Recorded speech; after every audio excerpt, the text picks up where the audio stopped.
শত্রুকে দমন করার জন্য একটা নকশা আপনাদেরকে আমি দিতেছি। এই নকশাটা যদি আপনি ব্যবহার করেন, শত্রু দমন হবে মাত্র 24 ঘন্টার ভিতরে। তো শত্রু দমন করার জন্য এই নকশাটা অত্যন্ত পাওয়ারফুল এবং কার্যকরী একটা নকশা। তো কিভাবে এই নকশাটা ব্যবহার করতে হবে, কিভাবে ব্যবহার করলে 100% কাজ হবে, নকশাটা আমি একদম সরাসরি আপনাদেরকে দেখাই দিছি। এবং এইটা কাজটা কিভাবে জাগ্রত করতে হয় আমি জাগ্রতও করে দিছি, সিদ্ধও করে দিছি। শুধু ব্যবহার করবেন এবং কাজের ফলাফল নেবেন। তবে এখানে বেশ কিছু নিয়ম আছে, নিয়মগুলো যদি আপনি না জানেন, না শিখেন, তাহলে কিন্তু কাজটা করলে হিতে আপনার বিপরীত হইতে পারে, আপনার সমস্যা হইতে পারে। এবং দেখা গেছে যে এই কাজটা নিয়মগুলো যদি আপনি না জানেন, সেক্ষেত্রে কাজটাও মিস হয়ে যাবে।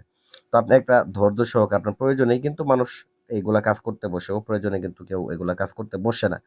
তো আপনাদেরকে আমি বলতেছি, এই কাজটা করার নির্দিষ্ট সময় হচ্ছে যে কোনো শনিবার অথবা মঙ্গলবারের দিন। মনে রাখবেন, এটা কিন্তু শত্রু দমনের ক্ষেত্রে আপনার শত্রু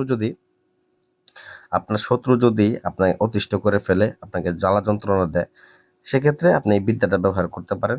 বিদ্যালয়ে ঠেকে গেছে তাদের জন্য। তো কবিরাজের পিছনে ঘুরে ঘুরে, কারণ অনেক ভণ্ড কবিরাজ আছে যে তারা শুধু মূল দেখা গেছে টাকা পয়সা নিয়ে, মূল দেখা গেছে শেষ, কাজ বাজ করে দেয় না।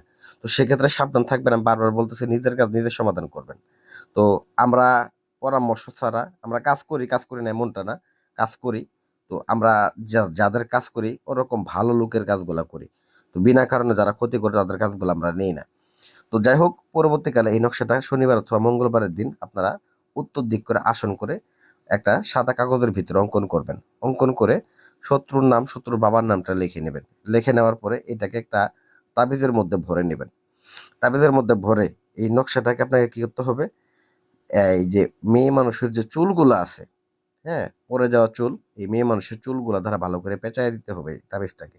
পেঁচায় দিয়ে লাল একটা কাপড় দিয়ে ভালো করে বেঁধে নিতে হবে। বেঁধে নিয়ে আপনারা বাথরুমের যে ড্রেন বলেন বা নর্দমার যে আহ, ইয়ে রয়েছে, টাঙ্কি রয়েছে, এই টাঙ্কিগুলোতে আপনারা এটাকে ফেলে দিবেন। তো এটাকে যদি এই নর্দমার ড্রেনের মধ্যে ফেলে দেন, দেখবেন যে বেশি সময় লাগবে না, 24 ঘন্টা পর থেকেই শত্রু শরীর নিস্তেজ হইতে শুরু করবে, অকেজো হওয়া শুরু করবে। তো আমি বারবার বলি, এই কাজটা কারো ক্ষতি করার উদ্দেশ্য নয়। তো বিশেষ করে এই বিদ্যাটা ব্যবহার করলে প্রাথমিক দিকে তার নমুনা কি দিবে আমি এটাও বলে দিই। প্রথমত শরীর ঝিমঝিম করবে, মাথা ঘোরাবে, শরীরটা ভারী ভারী লাগবে, ঠিক আছে, দুঃস্বপ্ন দেখবে, তার আয় রোজগারে কোনো কিছু বরকত হবে না, এবং কি সে ক্ষতিগ্রস্ত হবে। তো যারা এরকম কালো জাদুর দ্বারা ক্ষতিগ্রস্ত আছেন, আমাদের স্ক্রিন নাম্বার যোগাযোগ করবেন। তো অবশ্যই আমরা এটার পরামর্শ দিয়ে আপনাদের চিকিৎসা করে দিই।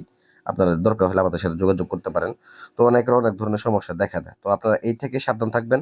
কারণ শত্রু এখন এখন মানুষ কিন্তু কালো জাদু নিয়ে প্রচুর এগুলোতে বিভ্রান্তিতে আছে।